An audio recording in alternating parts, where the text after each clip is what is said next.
नमस्कार साथियों, मैं आपका साथी अनिल गुर्जर। साथियों, जैसा कि आप स्क्रीन पर देख रहे हैं, राज्य शिक्षा केंद्र द्वारा सभी कलेक्टर महोदय को लेटर जारी कर दिया गया है, जिसमें कि कक्षा 5वीं 8वीं की पुनः परीक्षा के संबंध में महत्वपूर्ण निर्देश एवं समय सारणी यहाँ पर दी गई है।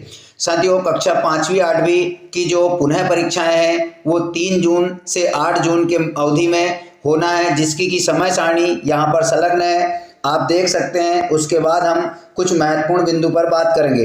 ये यहाँ पर समय सारणी दी गई है, जिसमें 3 जून 2024 को सोमवार, उसके बाद 4 जून, 5, 6 और 7 जून को कक्षा 5वीं की परीक्षाएं कंटिन्यू चलने वाली है। इसी प्रकार कक्षा 8वीं में 6 पेपर जो होंगे वो 3 जून से लेकर 8 जून तक कंटिन्यू होंगे। ये समय सारणी यहाँ पर दे दी गई है।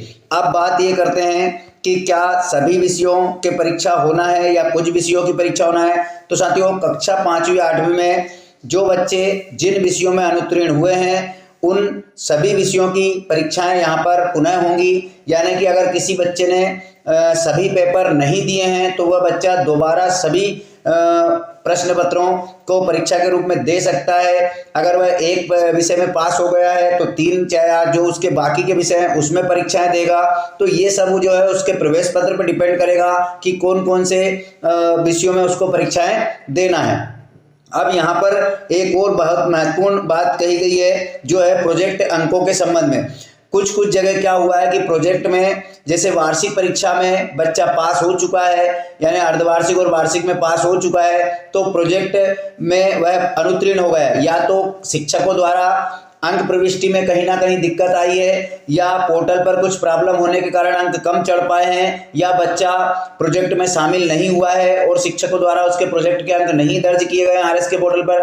अगर वो बच्चा वार्षिक परीक्षा में बैठकर पास हुआ है तो उसके संबंध में क्या निर्देश है, इसको हम देख लेते हैं। प्रोजेक्ट कार्य के अंकों की प्रविष्टि में ऐसे परीक्षार्थी जो वार्षिक लिखित परीक्षा में उत्तीर्ण है किंतु प्रोजेक्ट कार्य में 7 में से कम यानी 1 से 6 अंक अगर उसने अर्जित किए हैं या वह प्रोजेक्ट नहीं दे पाया, तो ऐसे विद्यार्थियों को क्या करना है कि 15 मई तक उसका प्रोजेक्ट कार्य करा करके उसको जो है आरएस के पोर्टल पर उनके अंकों की प्रविष्टि करना है, जो कि बहुत ही जल्द उसके ऑप्शन यहाँ पर आरएस के पोर्टल पर दोबारा ओपन होंगे।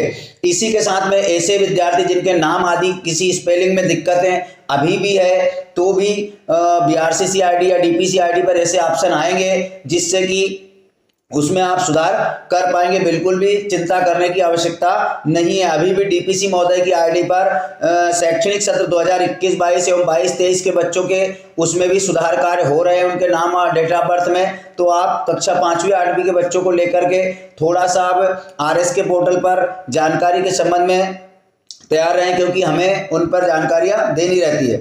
अब बात करें पुनः परीक्षाएं कैसी होंगी। तो साथियों, पुनः परीक्षा के लिए एक जन शिक्षा केंद्र में एक ही परीक्षा केंद्र रहेगा, यानी जितनी भी स्कूलें हैं जन शिक्षा केंद्र की, उन सभी जन शिक्षा केंद्रों के परीक्षार्थी एक ही परीक्षा केंद्र पर बैठेंगे। अगर 500 बच्चे से कम है और 500 से अधिक है तो उस जन शिक्षा केंद्र में दूसरा परीक्षा केंद्र भी बनाया जा सकता है। शालाओं की मैपिंग कौन करेगा, तो शालाओं की मैपिंग जो है जन शिक्षा केंद्र के लिए बीआरसीसी आईडी पर होगी, लेकिन एक सुविधा यहाँ पर शिक्षकों की आईडी पर यह रहेगी कि वह अपना जो है परीक्षा केंद्र देख पाएंगे।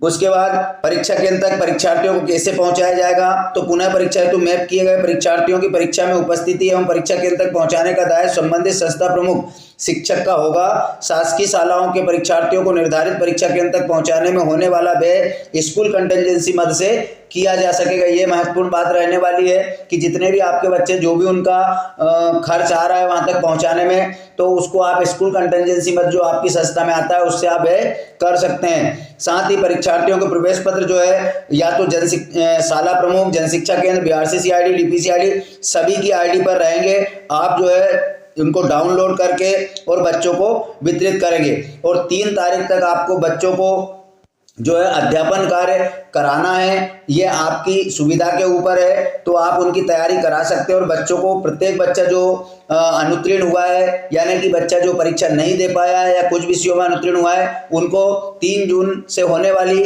पुनः परीक्षा में अनिवार्य रूप से उपस्थित कराने का प्रयास करें। प्रोजेक्ट के बारे में आप समझ चुके होंगे, प्रोजेक्ट के अंक आप पुनः चढ़ा सकते हैं, घबराने की बात नहीं है, बच्चों के प्रोजेक्ट आप तैयार करवाएं। तो साथियों, आशा है जानकारी समझ आई होगी, तो प्लीज वीडियो को लाइक करें, अपने साथी शिक्षकों तक शेयर करें, बच्चों की तैयारी कराएं और पुनः परीक्षा में बिठाकर उनको उत्तीर्ण अवश्य कराएं। इसके बावजूद भी कक्षा 5वीं 8वीं में आपके बच्चों के साथ किसी प्रकार की समस्या है तो आप कमेंट बॉक्स में लिखकर जरूर बताएं, संभवतः आपके प्रश्नों का जवाब जरूर दिया जाएगा। तो धन्यवाद साथियों, मिलते हैं इसी प्रकार की नई जानकारी के साथ अगले वीडियो में, तब तक के लिए जय हिंद।